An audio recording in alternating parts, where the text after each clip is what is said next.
Ever wonder if there's an easier way to complete transactions without having to deal with online wallets, banks, and third-party applications? Well, it's possible thanks to blockchain. Here's everything you need to know about blockchain.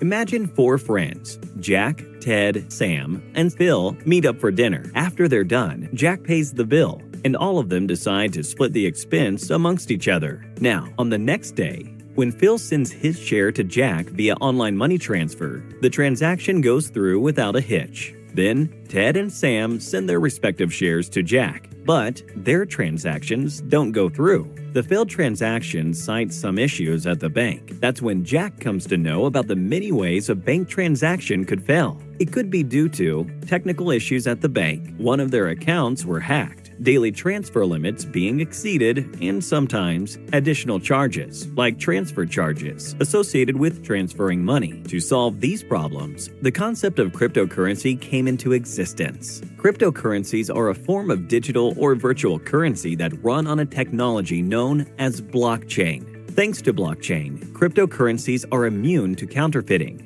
don't require a central authority, and are protected by strong and complex encryption algorithms. And in a market of more than thousands of cryptocurrencies like Litecoin, Ethereum, Zcash, and so on, one reigns supreme: Bitcoin. Now, let's go back to our previous example and have Phil, Ted, and Sam send Jack 2 Bitcoins each as their contribution to the previous night's dinner. Let's assume Phil, Ted, and Sam have 3 Bitcoins in reserve, while Jack has 5. First, Phil sends 2 Bitcoins to Jack. A record is created in the form of a block. The transaction details between them is permanently inscribed in this block. This record also holds the number of Bitcoins each of the friends own. So, after Phil's transaction, Jack has 7 Bitcoins, while Phil has 1. Following this, Sam and Ted send 2 Bitcoins to Jack. A new block is created for each of these transactions. These blocks hold the transaction details as well as how many Bitcoins Sam, Ted, and Jack have in reserve. These blocks are linked to each other, as each of them takes reference from the previous one for the number of Bitcoins each friend owns. This chain of records, or blocks, is called a ledger, and this ledger is shared among all the friends, which acts as a public distributed ledger. This forms the basis of blockchain.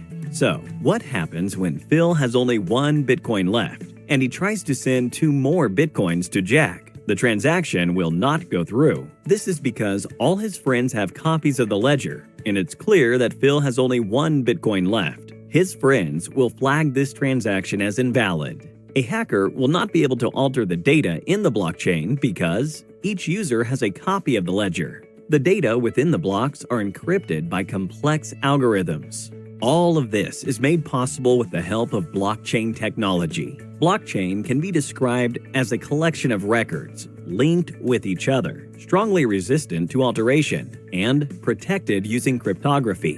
Now, let's have a closer look at the Bitcoin transaction between Jack and Phil and find out how it works. Every user in the Bitcoin network has 2 keys, a public key and a private key. The public key is an address that everyone in the network knows of, like an email address of a user. The private key is a unique address that only the user has knowledge of, something like a password. First, Phil passes the number of Bitcoins he wants to send to Jack, along with his and Jack's unique wallet address through a hashing algorithm. All of this is part of the transaction details. These details are encrypted using encryption algorithms and using Phil's unique private key. This is done to digitally sign the transaction and to indicate that the transactions came from Phil. This output is now transmitted across the world using Jack's public key. With this, the message or transaction can be decrypted only by Jack's private key, which only Jack has knowledge of. Different cryptocurrencies use different hashing algorithms.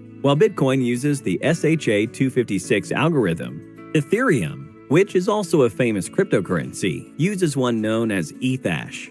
This transaction and several other similar ones are taking place all around the world. These transactions are validated and then added block by block. The people who validate these blocks are called miners.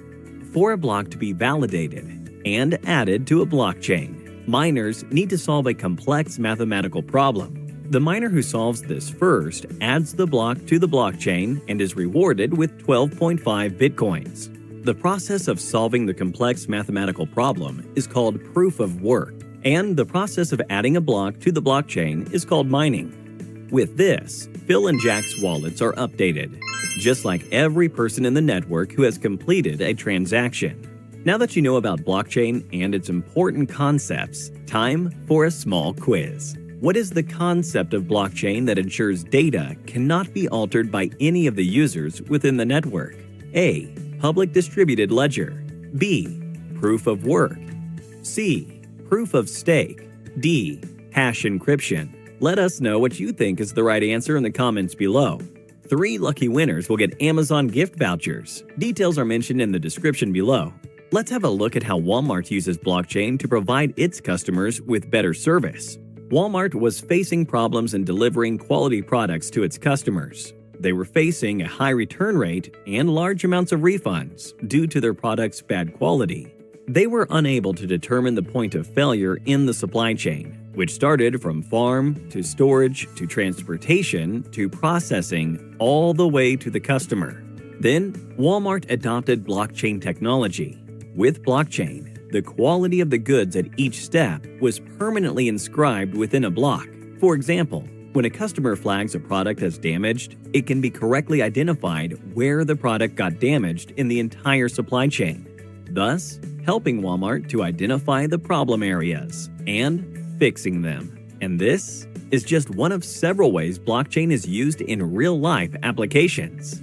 Can you think of any others? Let us know in the comments down below. That's all for now. Thank you for watching and stay tuned for more.